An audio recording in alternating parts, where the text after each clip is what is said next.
नमस्कार दोस्तों, स्वागत है आपका लर्निफाई के यूट्यूब चैनल में। यह है अपनी इंडियन पॉलिटी की सीरीज, जिसमें आज हम देखने वाले हैं राज्यपाल के बारे में। इससे पहले हमने सुप्रीम कोर्ट के बारे में जो जो प्रावधान हुआ करते थे उनके बारे में जानकारी हासिल कर ली है बड़ी ही डिटेल से। PYQs जो थे वो भी हमने देख लिया है कि उससे रिलेटेड कौन से PYQs आए हैं, और ऑलमोस्ट 2000 तक के मैंने PYQs आपको दिखा भी दिए हैं। PDF आप चाहोगे तो आपको मिल जाएगी। लर्निफाई अनलॉकिंग नॉलेज के नाम से टेलीग्राम पे अपना चैनल है, वहाँ पर ठीक है। तो आप जाके एक बार देख लीजिएगा उन चीज़ों को। ठीक है, चलिए आज हम देखेंगे राज्यपाल के बारे में। तो जिस प्रकार से एक संवैधानिक प्रमुख होता है केंद्र में, उसी प्रकार से एक संवैधानिक प्रमुख होता है राज्य में। और वो संवैधानिक प्रमुख कौन होता है? वो संवैधानिक प्रमुख ही होता है राज्यपाल। कौन होता है? वो राज्यपाल ही होता है संवैधानिक प्रमुख। क्यों? क्योंकि अपने यहाँ केंद्र जो है उसमें भी एक संसदीय प्रणाली को अपनाया गया है, और साथ ही साथ राज्यों में भी उसी संसदीय प्रणाली को अपनाया गया है। इसलिए अपने यहाँ राज्यों में भी एक संवैधानिक प्रमुख होता है ना। वो होता ना कि एक काल्पनिक है, या हम कहें कि नाम मात्र का, और एक वास्तविक कार्यपालिका शक्ति या जिसके पास होती है वो, है ना। तो ये संसदीय प्रणाली में ही होता है। अगर आपको ये नहीं पता तो संसदीय प्रणाली क्या होती है, राष्ट्रपति प्रणाली क्या होती है, वो मैंने बहुत पहले ही ये डिस्कस कराया हुआ है। प्लेलिस्ट में आपको मिल जाएगा पॉलिटी वाली में, ठीक है। तो इस प्रकार से हमें अपनाया गया है। तो जो संवैधानिक प्रमुख है राज्यों का, वो कौन होता है? राज्यपाल होता है। संविधान के कौन से आर्टिकल में दिया गया है? तो 153 से लेकर 167 जो अनुच्छेद है, वहां पर हमें राज्य कार्यपालिका के बारे में बताया गया है। और यहां पर हम देखें तो जो नाममात्र का प्रमुख है वो कौन होता है? राज्यपाल। यानी समस्त कार्य जो है वो किसके नाम से किए जाएंगे? राज्यपाल के नाम से ही समस्त कार्य किए जाएंगे। और तो और देखो, ये नाम मात्र के जो है या संवैधानिक प्रमुख तो राज्य के होते ही हैं, साथ ही केंद्र के एजेंट के रूप में भी काम करते हैं। केंद्र के एजेंट के रूप में भी काम करते हैं। क्यों केंद्र के एजेंट के रूप में काम करते हैं? कौन कौन से प्रावधान इनको केंद्र का एजेंट बनाते हैं, वो भी हम आगे आने वाले लेक्चर में इसी में देखेंगे। तो देखो, इस प्रकार से इनकी दोहरी भूमिका हो जाती है। एक तो हो गया केंद्र का एजेंट, और एक क्या हो गया? संवैधानिक प्रमुख। दो कार्य हो गए, एक संवैधानिक प्रमुख हो गया और एक हो गया केंद्र का एजेंट। तो दो कार्य इनके मुख्य रूप से होते हैं। तो जैसे केंद्र में होता है उपराष्ट्रपति, वैसे क्या राज्यों में भी उपराज्यपाल होता है? नहीं, वहां पर सिर्फ राज्यपाल ही होता है। सर कैसे बात कर रहे हैं, दिल्ली वगैरह में, JNK में तो उपराज्यपाल है, हाँ। तो वहां पर राज्यपाल नहीं है, वहां सिर्फ उपराज्यपाल है। क्यों? क्योंकि ये यूटीज हैं, इसलिए वहां पर उपराज्यपाल है, राज्यपाल नहीं है। तो उपराष्ट्रपति जैसा कोई जो है वो राज्यों में नहीं होता है। राष्ट्रपति जैसा होता है जो संवैधानिक प्रमुख है, वो राज्यपाल होता है, ठीक है। यहीं से देखिए 1995 में क्वेश्चन क्या आया? भारत में चुनाव प्रक्रिया के प्रारंभ के संबंध में निम्नलिखित कथनों पर विचार करना है आपको कि चुनाव प्रक्रिया जो है प्रारंभ कौन करवाता है। चुनाव की सिफारिश सिफारिश सरकार द्वारा की जाती है, और चुनाव की अधिसूचना चुनाव आयोग द्वारा की जाती है, ठीक है।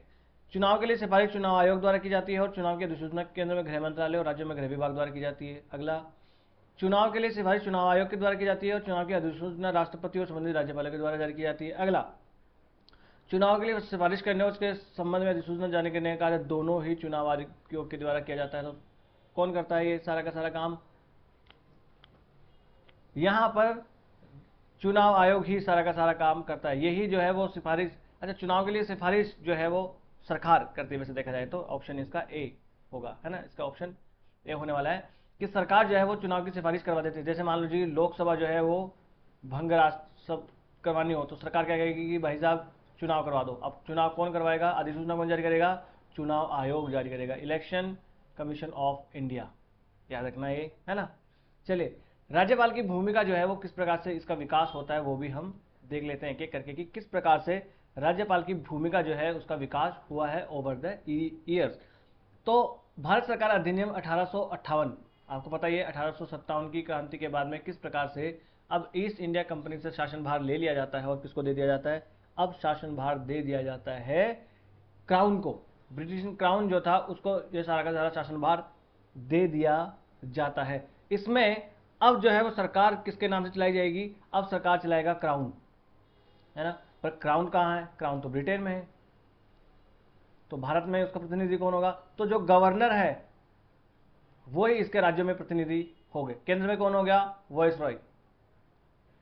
केंद्र में कौन हो गया? वायसरॉय जो था वो इसका प्रतिनिधि हो गया, और राज्य में कौन हो गया? गवर्नर हो गया, है ना। ऐसा इसमें हो गया। फिर मांटेगी चेम्सफोर्ड सुधार 1919 लाया गया। इसमें क्या किया गया था कि राज्य जो थे इनको स्वायत्तता यहां पर दे दी गई थी। राज्यों को क्या दे दी गई थी?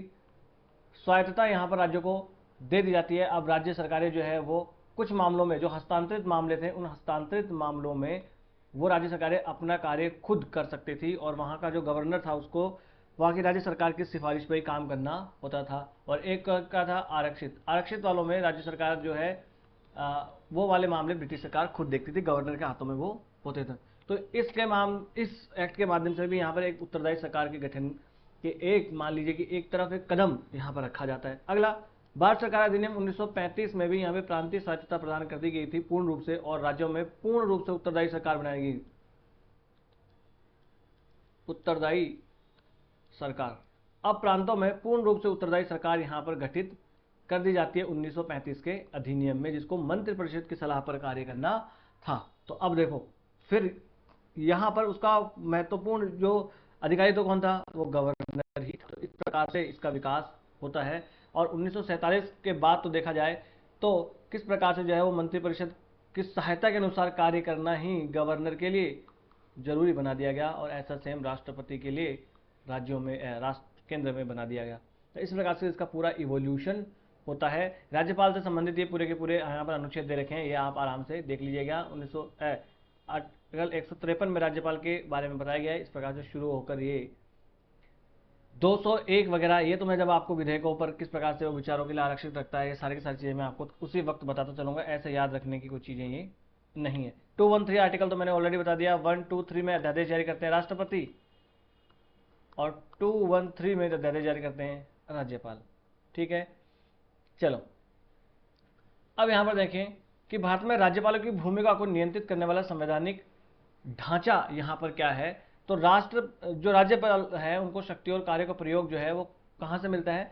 तो ये शक्तियां अपनी प्रयोग करेंगे मुख्यमंत्री की जो अध्यक्षता वाली मंत्रिपरिषद है, उस मंत्रिपरिषद की सलाह पर ही ये कार्य करेंगे, उन मामलों को छोड़कर जिन मामलों में ये अपने विवेक से कार्य कर सकते हैं। यानी राज्यपाल के लिए, देखो, राज्यपाल के लिए संविधान में खुद विवेकाधीन शक्ति की बात की गई है, पर देखो राष्ट्रपति के मामले में ऐसे कोई बात नहीं की गई थी विवेकाधीन शक्ति की। तो इस मामले में देखा जाए तो राज्यपाल की शक्ति राष्ट्रपति से ज्यादा हो जाती है। अनुच्छेद 154 जो है, 154 क्या कहता है कि राज्य की कार्यपालिका शक्तियां जो है वो सारी की सारी किसमें निहित होगी? राज्यपाल में निहित होगी। और इसका प्रयोग वो या तो संविधान के अनुसार खुद करेंगे, या तो अपने अधीनस्थ अधिकारियों के माध्यम से करेंगे। अधीनस्थ अधिकारी कौन हो गए? मंत्रिपरिषद होगी भाई, और कौन हो गया? इनके माध्यम से करेंगे। यानी या तो वो खुद करेंगे या तो अधीनस्थ अधिकारी के माध्यम से करेंगे।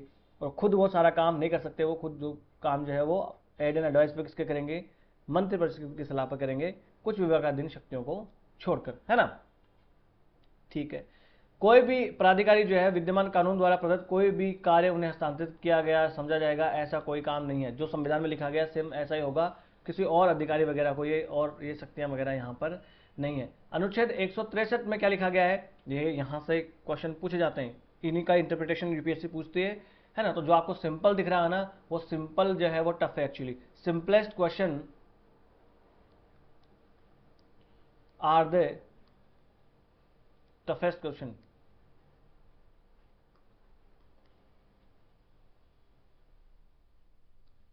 Simplest question are the toughest question, यहां पर बात हो जाती है। तो जो आपको सिंपल जो क्वेश्चन दिख रहे होंगे वो सबसे टफ होने वाले हैं आपके लिए। ये खुद आपके हंसा सर का कोट बनाया हुआ है, किसी और का नहीं है। तो जो सिंपल आपको दिखेंगे ना वही सबसे ज़्यादा टफ होते हैं। जैसे मैं ज्योग्राफी में पढ़ाता हूँ मेनली ऑफलाइन यूपीएससी वाले बच्चों को, तो मैंने वहाँ पर बताया था वाटर वेपर वाला क्वेश्चन आया था 2024 में। इजी सा क्वेश्चन था, मगर बच्चे बहुत सारे इसको गलत करके आए थे। तो जो सिंपल दिख रहा है वो एक्चुअली में सिंपल है नहीं है। ठीक है, मुख्यमंत्री की अध्यक्षता में एक समिति होगी और उन्हें अपने कार्यों के निर्वहन में सहायता और सलाह देगी। किनको सलाह देगी? ये सहायता और सलाह देने वाली है राज्यपाल को। ठीक है, और इसके अपने कार्यों का निर्वहन करने अपने विवेक से करना होगा। ठीक है, अपने विवेक से ही वो निर्वहन कार्य इनका करेगा।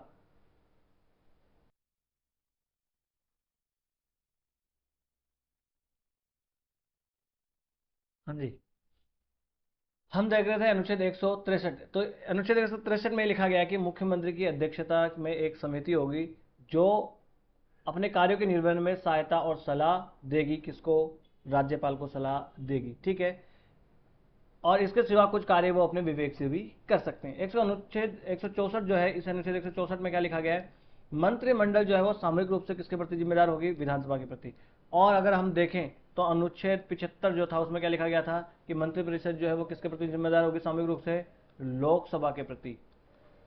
ये केंद्र के मामलों में, और यहाँ पर किसके? विधानसभा के प्रति जिम्मेदार होगी। और यही राज्य में संसदीय शासन की प्रणाली की नींव रखता है।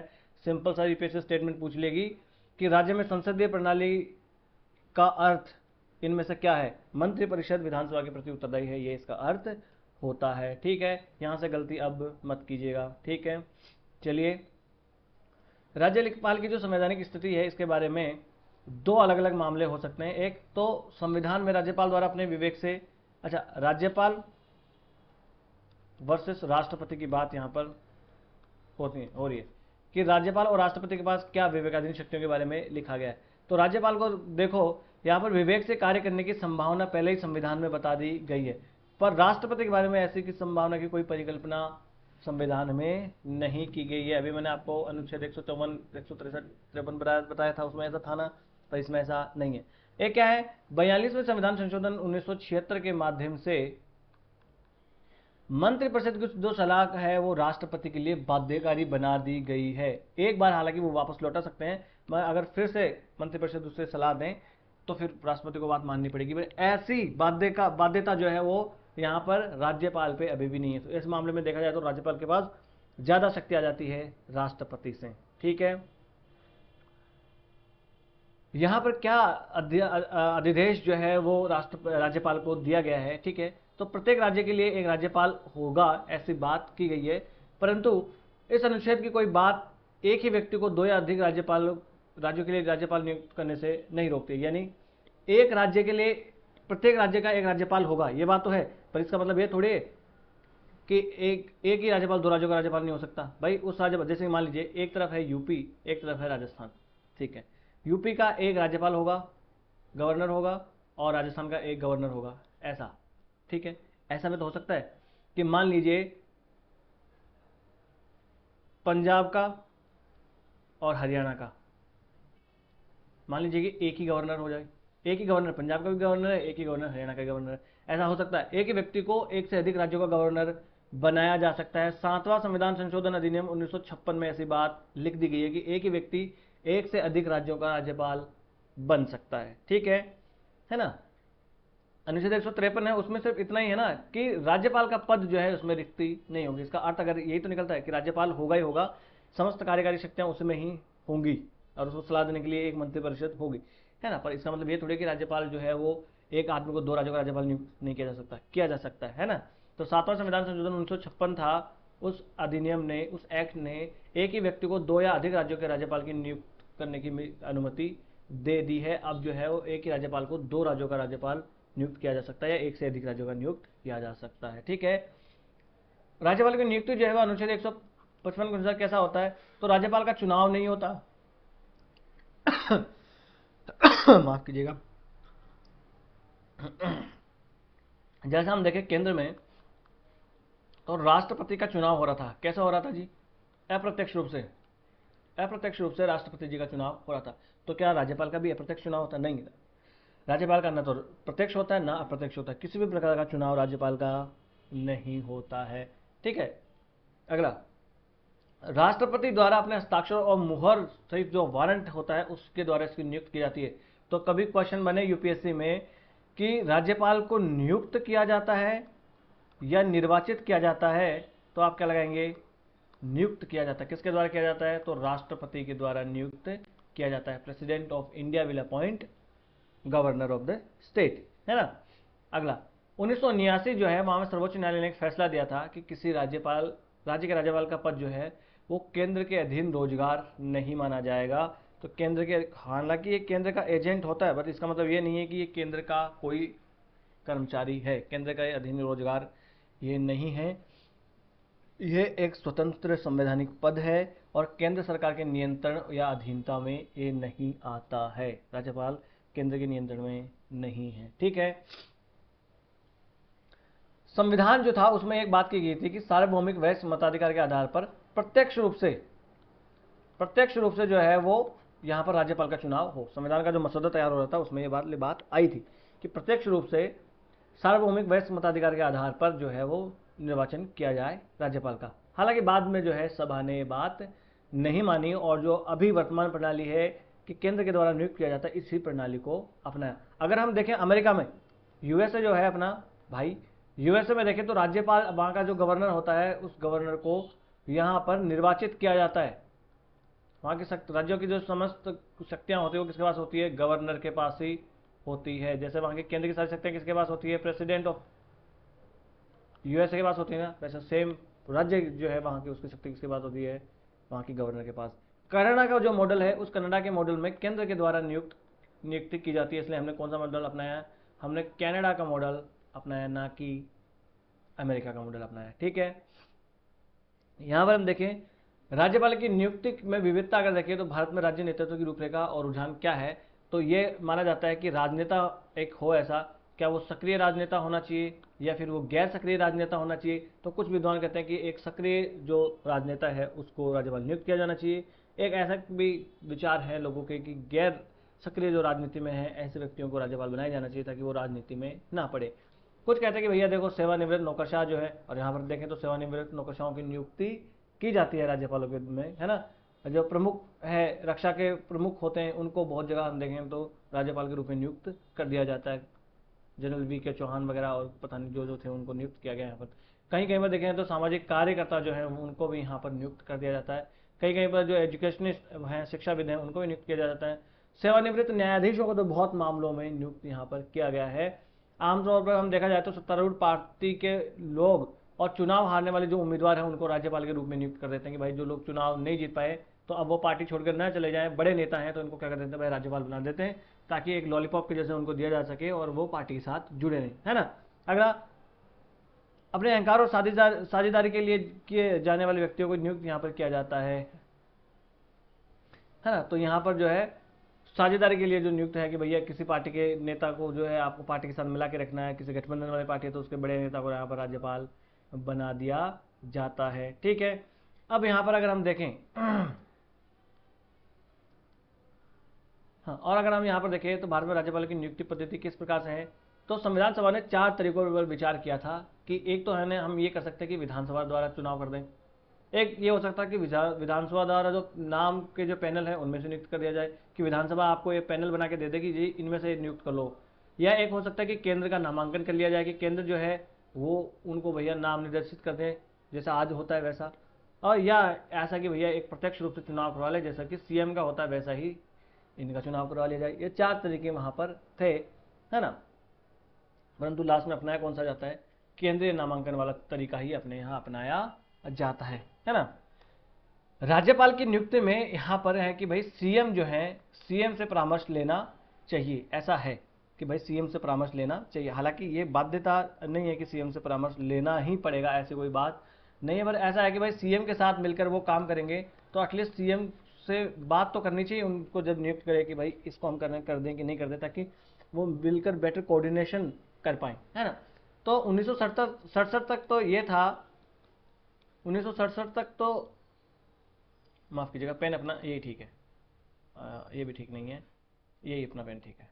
चलो 1967 तक तो ये था कि सीएम जो था, सीएम को सूचित कर देते थे कि भाई फला फला आदमी को हम गवर्नर नियुक्त कर रहे हैं। पर 1967 के बाद में क्या हुआ कि यहाँ पर हम देखते हैं कि गैर कांग्रेसी जो है वो सरकारें अब राज्यों में आने लगती हैं, तो मुख्यमंत्री ये मांग करने लगते हैं कि भैया राज्यपालों को नियुक्त करें, इससे पहले कम से कम हम मुख्यमंत्रियों से तो एक बार सलाह कर लो कि हमें इसके साथ ये हम कोऑर्डिनेशन कर पाएंगे कि नहीं कर पाएंगे, ऐसे तो राज्यों का काम कैसा होगा, है ना। ये वाली बात 1967 के बाद में निकल कर सामने आती है ना। तो राज्यपाल के नामांकन का औचित्य क्या है कि भैया एक तो सार्वभौमिक व्यक्त मताधिकार के आधार पर राज्यपाल प्रत्यक्ष चुनाव का प्रावधान किया गया था, मसौदा संविधान था उसमें तो, है ना। पर संविधान सभा ने क्या कह दिया कि भाई नहीं, राष्ट्रपति चुनेंगे, ये हमने पहले डिस्कस कर लिया है ना।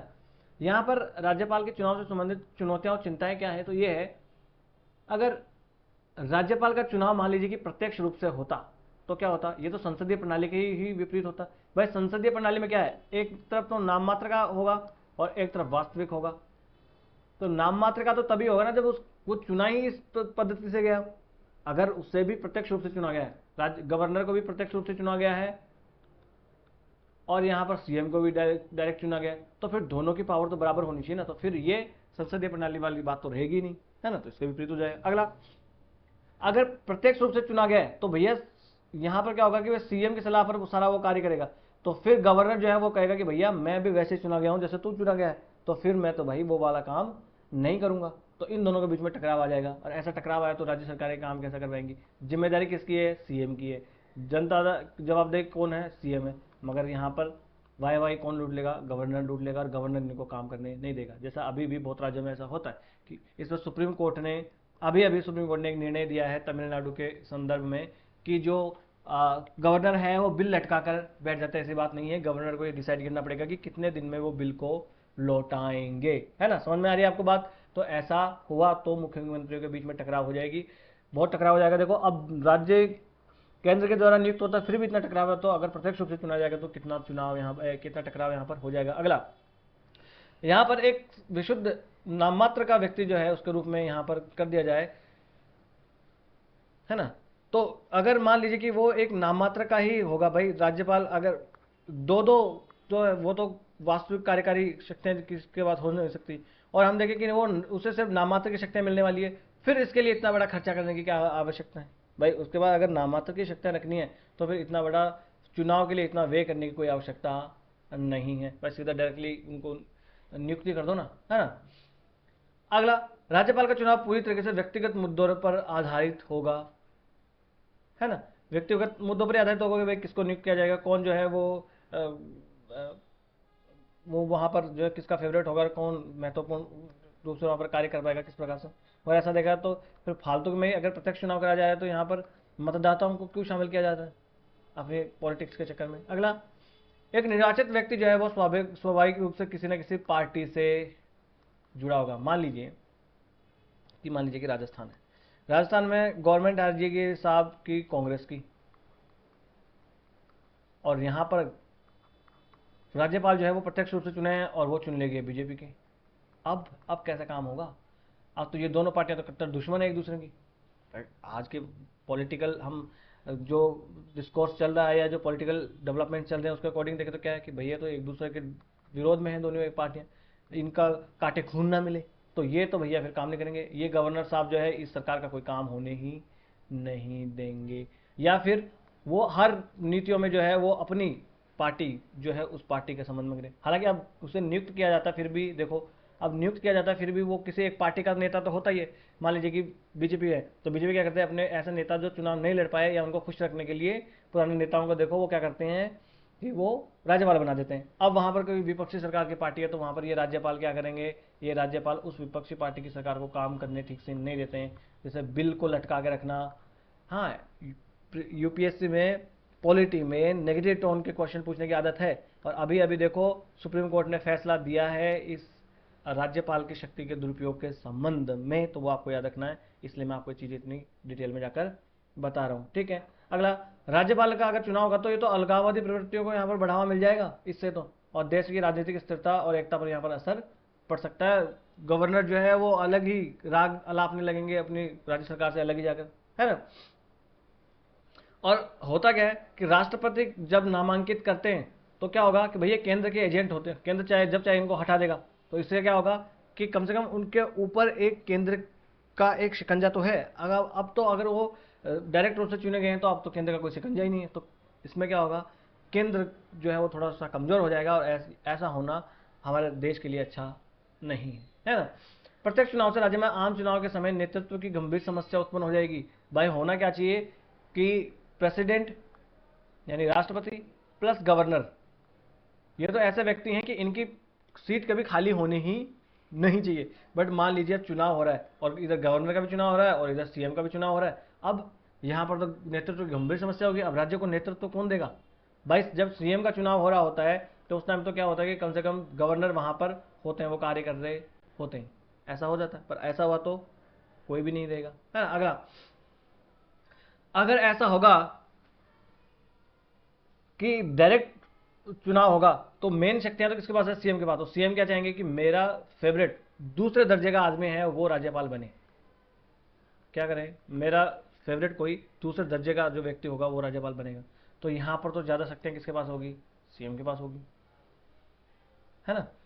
तो फिर ये तो गलत बात हो जाने वाली। फिर ये राज्यपाल सिर्फ इस पार्टी की बात सुनेंगे, दूसरी पार्टी की बात तो नहीं सुनेंगे। तो फिर ये तो किसी पार्टी से इनका लेना देना हो जाएगा, ना कि राज्य की जनता से रिलेटेड, है ना। तो ये सब चीज़ें हैं प्रत्यक्ष चुनाव होने के पीछे, ये सारे रीजन है कि प्रत्यक्ष चुनाव नहीं रखा गया। ये सारे नुकसान हम देख सकते हैं प्रत्यक्ष चुनाव के। समझिए कि नामांकित किया जाता है, फिर इतनी समस्या है, तो प्रत्यक्ष चुनाव होता तो कितनी समस्या हो जाने वाली थी गवर्नर के बारे में। सरकारी आयोग जो गठित किया गया था केंद्र राज्य संबंध के बारे में, तो सरकारी आयोग ने क्या सिफारिशें की थी? तो अधिकांश मामलों में यहाँ पर इन्होंने कहा कि देखो सीएम से परामर्श लिया ही नहीं जाता गवर्नर को नियुक्त करने से पहले। ये बात ठीक है, नहीं लिया जाता है, ठीक हो। यहाँ पर क्या है, कुछ मामलों में राज्यपाल की नियुक्ति राज्य सरकार के गठन से पहले ही कर दी जाती है, इसलिए भी वो वहाँ पर जो है वो सलाह नहीं ले पाते। अगला, कुछ मामलों में राज्यपाल ने तब भी नियुक्ति कर दी जब मुख्यमंत्री ने नामांकित व्यक्ति को सीधे तौर पर स्वीकार कर दिया था। यानी कि मान लीजिए कि सीएम से पूछा गया कि इस व्यक्ति को क्या XYZ आदमी को नियुक्त करने, राज्यपाल सीएम ने कहा कि नहीं इस आदमी को मत करना, इसके साथ हम ठीक से काम नहीं कर पाएंगे, फिर भी इसको राज्यपाल नियुक्त कर दिया गया, है ना। तो इस परामर्श को प्रभावी बनाने के लिए अनुच्छेद 155 में ही संशोधन करके लिखा जाएगा ना, तब जाके ये प्रभावी होगा, ऐसे ये प्रभावी होने वाला नहीं है, ठीक है। राज्यपाल के चुनाव के लाभ क्या हो सकते हैं? यानी अगर राज्यपाल का, देखो ये नुकसान तो हमने ऊपर देख लिया अभी कि राज्यपाल का चुनाव होता है तो नुकसान ये वाला होने वाला है। पर अगर राज्यपाल का चुनाव हो तो उसके लाभ क्या होंगे? मनोनीत तो होता, उसको वो ना होकर चुनाव हो तो क्या होगा?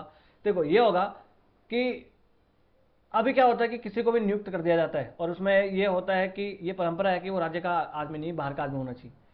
तो बाहर का आदमी होगा तो उस राज्य की क्या वहाँ की कला है, क्या वहाँ की संस्कृति है, क्या वहाँ की भाषा है, क्या वहाँ का डेवलपमेंट हो रहा है, उसके बारे में उसे पता ही नहीं होगा, है ना। तो एक बाहरी व्यक्ति आके कैसे किसी राज्य का संभाल पाएगा? अगर वहीं का आदमी है और उसे वहीं का आदमी को चुनाव लड़ने दिया जाए तो वो राज्य की सारी संस्कृति के बारे में उसको पता होगा, राज्य की विकास के बारे में पता होगा, राज्य की भाषा के बारे में उसको पता होगा। मान लीजिए कि अब एक व्यक्ति है जो कि यूपी का है और उसको गवर्नर नियुक्त कर दिया गया तमिलनाडु का। अब वहाँ पर काम होता है तमिल में, बट यूपी के आदमी को आ रही सब भाई साहब हिंदी, तो अब क्या होगा? आम जनता कैसे जाके उसके पास मिल पाएगी, है ना। अगला देखो, राज्यपालों को मनोनीत कर दिया गया तो भी तो टकराव तो हो ही रहा है भाई। आज राज्यपाल मनोनीत है फिर भी टकराव हो रहा है, तभी तो सुप्रीम कोर्ट बार बार राज्यपाल के बारे में निर्णय देता रहता है। तो फिर टकराव होना ही है तो फिर प्रत्यक्ष रूप से चुनाव करा दो, उसमें भी तो टकराव होगा। तो कहीं इसमें भी टकराव, उसमें भी टकराव, उसका कुछ लाभ है तो वही करवा लो फिर। अगला, अगर मनोनीत व्यक्ति होगा तो फिर वो संघवाद की सच्ची भावना का उल्लंघन करेगा। कैसे भाई?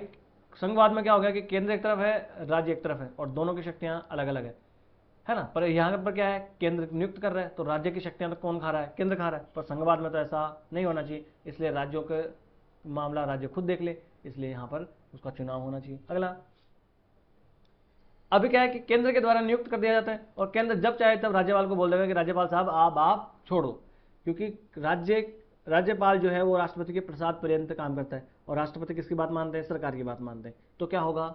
राष्ट्रपति ने प्रसाद देना बंद कर दिया और राष्ट्रपति ने प्रसाद देना बंद कर दिया तो अब राज्यपाल को हटना पड़ेगा। तो ये बार बार इनको निष्कासन से बचा लिया जाएगा, क्योंकि अब वो अगर चुने गए हैं सीएम के जैसे तो वो अब 5 साल रहेंगे ही रहेंगे। अगला, जो नियुक्त किया गया व्यक्ति होगा वो क्या होगा? वो केंद्र का एजेंट होगा और केंद्र में जिसकी सरकार है उस सरकार से अलग राज्य में कोई सरकार है, विपक्षी पार्टी की सरकार है, तो फिर राज्यपाल सरकार को अस्थिर करने का काम करते हैं। और ऐसा हुआ है, यहाँ हम देखें तो कर्नाटका में ऐसा हुआ है, महाराष्ट्र में ऐसा देखने को मिला है, बहुत सारे राज्यों में ऐसा देखने को मिला है कि विपक्षी पार्टी वाले जो है अपोजिशन रूल जो स्टेट्स हैं वहाँ पर राज्यपाल ने सरकारों को अस्थिर करने का प्रयास किया है, ठीक है। अगला, राजभवन जो है एक पुनर्वास केंद्र बन जाता है और अक्सर राजनीतिक आवास के लिए इस्तेमाल किया जाता है। निश्चित कार्यकाल के लिए चुनाव इस प्रथा को रोक सकता है। अब यहाँ पर जो है वो सिर्फ और सिर्फ राजनीतिक आवास के लिए इस्तेमाल किया जाने लगा। एक को नियुक्त किया जा रहा है, जब सरकार को मन आ रहा है तब हटा दिया जा रहा है। अब अगर उसे अब निश्चित कार्यकाल उसका होगा, तो अब चुना गया है तो अब कम से कम 5 साल के लिए तो वो फिर वहीं रहेगा और आराम से अपना काम कर पाएगा। ठीक है, ये वाली बात हमने देख ली। तो बस आज का लेक्चर हम यही समाप्त कर लेते हैं, थोड़ा थोड़ा करके डिस्कस कर लेंगे, है ना। मुझे अभी कल की क्लास जो है उसकी भी तैयारी करनी है, ऑफलाइन मेरी क्लासेस होती हैं। तो आज का लेक्चर पर हम यही समाप्त कर लेते हैं। इस लेक्चर की अगर आपको पीडीएफ चाहिए तो मैं आपको टेलीग्राम पे प्रोवाइड करवा दूंगा। बाकी आपको कोई सलाह लेनी हो या कोई सलाह देनी हो तो आप हमें कमेंट बॉक्स में लिख सकते हैं, और बड़े ही लोकतांत्रिक ढंग से हम अपने छोटे से परिवार को आगे बढ़ाएंगे। नमस्ते, धन्यवाद।